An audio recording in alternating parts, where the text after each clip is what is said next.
سلام و درود خدمت دوستای نازنین. ماهین ترات هستم. حال و احوالتون چطوره؟ امیدوارم هر جا که هستید حال دلتون خوب و عالی باشه. دوستان خیلی خیلی خوش اومدیم به کانال خودتون. امروز هم هستیم در خدمت شما با یک موضوع بسیار جذاب. امروز میخوایم در مورد شخصی که توی ذهن شماست بپرسیم و ببینیم که این شخص بعد از این لحظه دوست داره که چه اتفاقهایی بین شما و این شخص بیفته و در کل میخوایم ببینیم که نهایتاً آخر و عاقبت این ارتباط احساسی بین شما به کجا میخواد ختم بشه و طبق معمول از حرف دلش هم میخوایم بپرسیم. پس نیت کنید دوستان، آماده دریافت هستیم. انرژی های مثبتتون رو بفرستید. با نام خداوند شروع میکنیم. از خداوند و فرشتگان و نیروهای برتر جهان هستی درخواست داریم که عشق و نورشون رو بر ما جاری بکنن و حقایق پنهان رو بر ما آشکار بکنن. آمین. خب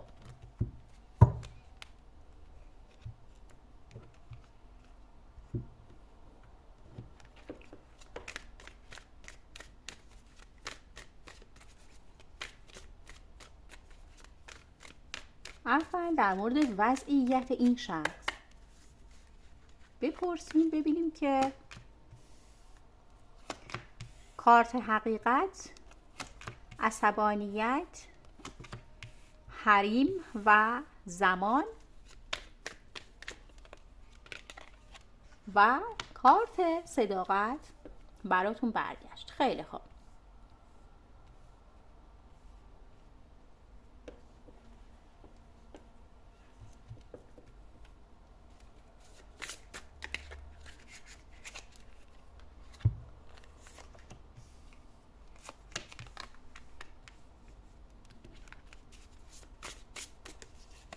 و در مورد افکار این شخص هم میخوایم ببینیم که چی میخواد بگه. خب گفتیم در مورد حقیقت داره صحبت میکنه. دوستان چیزی که داره میگه، این شخص میگه برای متوجه شدن خیلی از حقایق من و تو باید رو در رو بشیم و با همدیگه صحبت کنیم و میگه خیلی دیر فهمیدم که باید این حقایق رو به تو بگم. یک سری مسائل توی رویاهاش بوده، همیشه رویا پردازی میکرده، نقشه میکشیده، اما بر طبق انتظاراتش پیش نرفته. میگه متاسفانه مسیر من عوض شد، متاسفانه اون چیزی که من میخواستم نشد و داره در مورد این صحبت میکنه. میگه که یک راه خیلی طولانی، یک راه درازی در پیش دارم و از وقتی که تصمیم گرفتم و قدم توی این مسیر گذاشتم میدونم که خیلی کارها رو باید انجام بدم، از جمله این که میخواد با شما روبرو بشه و حقایقی رو برای شما بازگو بکنه. خب در مورد کارت عصبانیت افتاده دوستان و اینجا در مورد وجدان داره صحبت میکنه. میگه از دست خودم انقدر عصبانی هستم، عذاب وجدان میگیرم از این که رفتار درستی با تو نداشتم. دوست دارم که از این به بعد رفتارم خیلی بهتر از قبل باشه. میگه ببینید این شخص نشسته و تجزیه و تحلیل کرده، نشسته فکر کرده و یک نتیجه گرفته. انگار که میخواد یک نظم و ترتیبی به این رابطه بده، پاک سازی بکنه رابطه رو، میخواد اتفاقهای خوب رو و جدید رو رقم بزنه. به خاطر همین میگه نیاز هست که روبرو بشیم و با همدیگه در مورد حقایقی که وجود داره، شاید من جدی نگرفته بودم، شاید تو هم همینطور، میگه در مورد اونا باید صحبت کرد. و از دست خودش هم گفتیم عصبانی، عذاب وجدان داره به خاطر یک سری رفتارهایی که نباید میکرده. خب در مورد حریم خصوصی این شخص داره صحبت میکنه. خب میگه یک شرایطی الان من دوچارش هستم که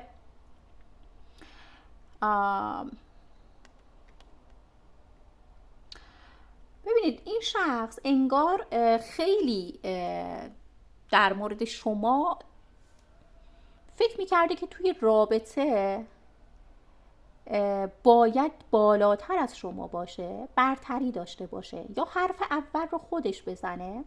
میگه من تا زمانی که اینجوری فکر میکردم که حرف اول رو من میزنم، من بیشتر از تو میدونم، این منم ها هیچ نتیجه ای نداد.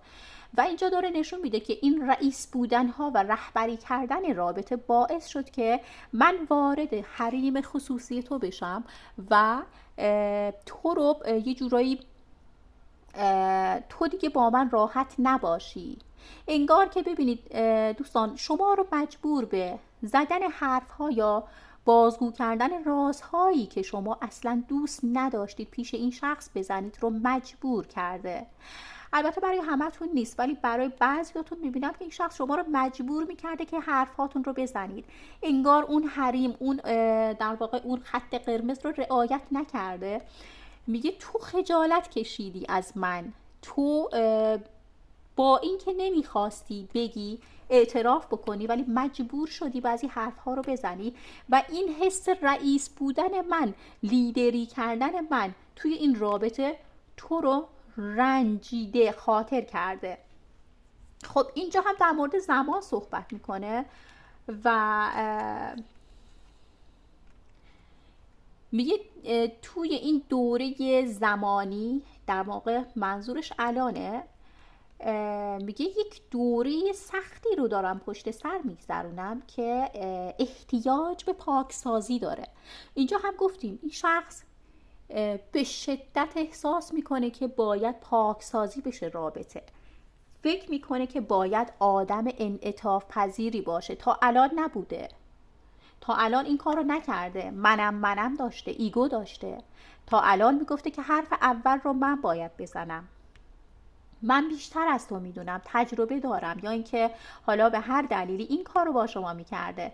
ولی اینجا داره در مورد، گفتیم در مورد یک پاک سازی صحبت میکنه. از دست خودش به شدت عصبانی هست و اینجا در مورد زمان حرف میزنه. میگه دقیقاً تو این دوره زمانی، همین الان من دوره سختی رو دارم میگذرونم. دوستان میتونه این شخص به یک چیزی عادت کرده باشه، میتونه اعتیاد پیدا کرده باشه، سیگار میتونه باشه، مشروبات میتونه باشه، هر چی که هست، یا حتی میتونه قرص. ولی خب بیشتر روی نوشیدنی و بیشتر روی سیگار داره اینجا تاکید میکنه. این شخص خیلی داره استفاده میکنه از اینایی که گفتیم. خب ببینید در مورد صداقت داره صحبت میکنه. میگه در حال حاضر میگه توی یک مرحله صبر کردن و تحمل دارم به سر میبرم. به شدت میگه دارم تلاش میکنم که شرایط رو بپذیرم و تحملش بکنم. سعی میکنم به خاطر اینکه تصمیم گرفتم با تو صداقت داشته باشم و اون حس، در واقع اون اتصال احساسی که بین من و تو ایجاد شده، حالا اون دوست داشتنه، اون حس نزدیک، اون حس صمیمیت و اون وابستگی که بین من و تو وجود داره، سعی میکنم چیکار کنم؟ برای اینکه اعتماد تو رو به خودم جلب کنم، در حال حاضر سعی میکنم آدم صبوری باشم که تو به من اعتماد بکنی. پس الان در حال حاضر خیلی داره تلاش میکنه که از خودش صبوری نشون بده، ولی خب در کل چیزی که از شما میخواد و انتظار داره، میگه خیلی دوست دارم که روبروی هم قرار بگیریم، صحبت بکنیم و حقایق رو به هم دیگه بگیم. خب ببینیم که تاروت در این زمینه میخواد چی بگه. ببینید در مورد تصمیم این شخص پرسیدیم. خب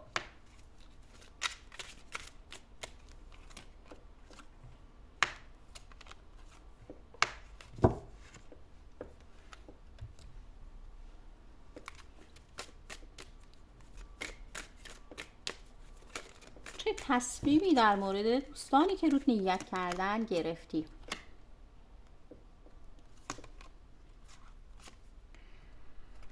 میگه من از اون حالتی که خودم رو به زرنگی زده بودم و فکر میکردم که هیچ کس به اندازه من اطلاعات نداره توی زندگی، همه چی من حالی به من میدونم. میگه از اون حالت اومدم بیرون، خودم رو خارج کردم از اون حالت و الان بیشتر به فکر یک تشکیل خانواده، به فکر وصل شدن، به فکر در کنار یک عشق ماندن. ببینید میگه به فکر اینها افتادم این روزها.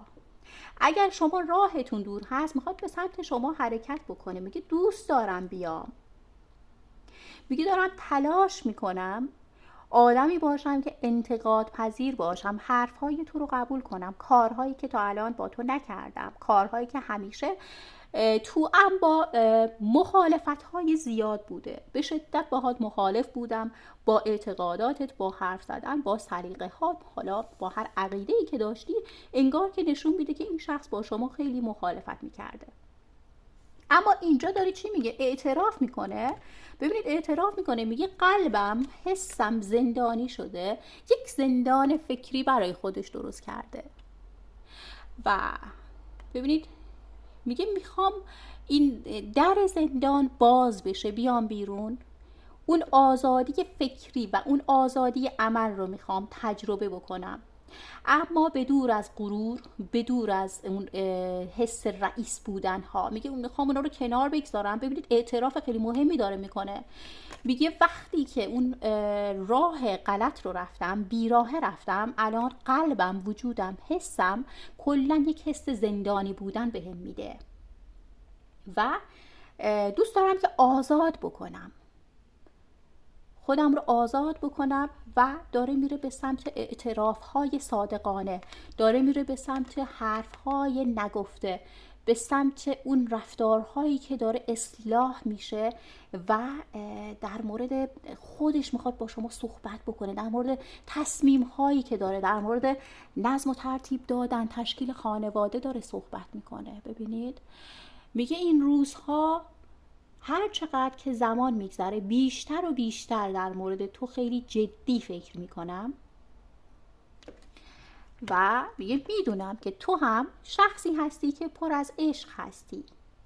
تو خیلی وقتی که از لحاظ احساسی عشقت رو به من تقدیم کردی و صادقانه این کار رو کردی، اما میگه من بیراه رفتم، انگار که لقمه رو دور سرش میچرخونده، عوض اینکه مستقیم بذاره تو دهنش لقمه‌شو، انگار میومده چیکار میکرده؟ وقت تلف میکرده، میرفته توی حاشیه ها، گیر دادن ها، مخالفت ها. اما اینجا داره میگه پاکسازی دارم میکنم، میخوام آزاد بشم. این اگه این مدلی میگه ادامه بدم، اینجوری پیش برم، احساس زندانی بودن میکنم و داره اذیتش میکنه. خب از مهمترین تصمیم این شخص ببینیم چی میخواد بگه.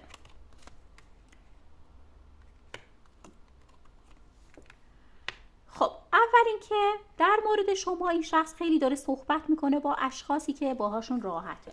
خب داره صحبت میکنه و بیشتر فکرش این روزها در مورد چیه؟ این شخص میگه که من هم سکوت کردم، تو هم سکوت کردی، بین من و تو یک فاصله ای افتاده و میگه در مورد تو با اشخاصی دارم صحبت میکنم، میگه به دنبال عدالت هستم، حتی میگه میدونم تو هم به دنبال حقت هستی، پس بهتره که چیکار کنیم؟ عوض این که میگه این همه سکوت بکنیم، هیچی نگیم، میگه میدونم تو هم خیلی حرفها داری به من بزنی، منم خیلی حرفها دارم به تو بزنم، پشتمون رو به هم کردیم، سکوت کردیم، میگه این فایده نداره و حتی میگه ظاهرا سکوت کردیم و پشت کردیم، اما اینجا در مورد عشق داره صحبت میکنه، اینجا در مورد سر و سامون گرفتن و تعهد دادن، به هم رسیدن، تشکیل خانواده، نسبت به دوستان، حالا شرایط زندگیتون، در مورد اینا داره صحبت میکنه، در مورد احساسات صادقانه و عاشقانه داره صحبت میکنه. پس شما یک وجه اشتراکی که با هم دارید، اون حسی که مشترک بینتون، خواستتون دقیقاً ببینید دقیقاً مرکز فعالتون چی میگه. شما حرف دلتون اینه، شما میخواین که اینجوری باشه، میخواین این اتفاقها بیفته. و ببینید 2 تا ورژن داره این کارت ها امروز. ببینید تفسیرش حتی میتونه اینم باشه که برای تعدادتون، همین که گفتم، برای تعدادتون میتونه این باشه که پشت سر شما این روزها حرف زیاده. این روزها پشت سر شما خیلی ها دارن حرف میزنن و یه جورایی دارن، ببینید شما و این شخص چون که میدون رو خالی کردید، سکوت کردید، از خودتون دفاع نمی کنید، حرف نمی زنید، به هم پشت کردید و وقتی این اتفاق افتاده اشخاصی دارن استفاده میکنن و بر علیه شما دارن صحبت میکنن. خب اما در نهایت ببینید کارت عشق براتون در اومد. اینا هیچ کاری نمیتونن بکنن. اصل کاری شما 2 نفر هستید. شما وقتی که شروع میکنید به همدیگه اعتماد میکنید، وقتی که به اون آزادی فکری و اون از درون غلبه میکنید بر ترس‌های درونی و آزاد میشید، اونجوری که خودش گفت. ببینید اینجا گفتش که من یک زندانی هستم که قلبم، حسم، وجودم داخل یک قفسی گیر افتاده، اما میخوام بازش بکنم بیام بیرون و به اون آزادی فکری برسم. ببینید و اینجا هم حرکت کردن، میگه میخوام از این قفس بیام بیرون، حرکت بکنم به سمت تو، یا به فکرش افتادم به این زوری این کار رو انجام بدم. و اینجا هم داره نشون میده که به اون آزادی فکری و به اون چیزی که توی ذهنش داره میرسه. و این خیلی جالبه، این شخص داره به این میرسه. و گفتیم که عاقبت این رابطه میخواد چی بشه، بین شما قراره چیا پیش بیاد. اول اینکه دوستان اگر قرار باشه کسی پیش قدم بشه، این شخص این کارو خواهد کرد، چون که در مورد این شخص اینجا خیلی صحبت کردیم که میخواد چی کار بکنه، به فکر چی افتاده، در مورد حرف دلتون و حس مشترکتون صحبت کردیم. و اینجا در مورد آخرین کارتتون در مورد عشق داره صحبت میکنه. در نهایت شما به اون اعتماده به هم و اون آزادی فکری و اون عشق شما میرسید و یک عشق خیلی بزرگ، یک عشق واقعی و یک عشق پرقدرت برای شما، بین شما اتفاق میفته. خب در مورد حرف دلش یه چند تا جمله میخوام بگیرم. اگه الان روبروی شما بود و حرف دلش رو میخواست بزنه چی بود؟ میگه چیزی که از تو برای من باقی مونده خاطراتت هست، نبوده تو برای من چیزی، میگه کمتر از مرگ نیست. میگه انقدر که به احساس پوچی میکنم، ناراحتم، انتظار میکشم که دیگه نگم برات. مثل بچه ها میگه بهانه میگیرم، به فکر صلح کردن با تو افتادم. تحقیقاتتون چیه؟ موانع، کوه. میگه کوهی از مشکلات بین من و تو قرار گرفته بود. ببینید قرار گرفته نمیگه، میگه قرار گرفته بود، اما داره حل میشه، داره درست میشه و با همت این شخص داره اتفاق میفته. این شخص گفتم در حال پاکسازی هست، داره یه جورایی رابطه رو پاکسازی میکنه، درستش میکنه. میگه میدونم به گردن خودمه، پس شخصی که بخواد پیش قدم بشه خود این شخص هست. و ببینید میگه یک زندگی جدید رو با تو میخوام شروع بکنم، از نو شروع کنیم. و میگه من اینا رو همه رو میدونم که حتی شروع شده، نه اینکه شروع میخواد بشه. میگه تمامی اینها توی ذهن من حل شده هست، یک زندگی جدید در کنار تو. و برای رسیدن به این حقایق و این اتفاقها میدونم که مراحلی رو باید پشت سر بگذاریم، میدونم یه مقدار سخت باید باشه، ولی میگه باز ببینید در مورد اینجا تحقیقاتتون کوه براتون داره دوباره تأکید میکنه. میگه میدونم مشکلاتی هست که از این قفس، از این زندان فکری آزاد بشن.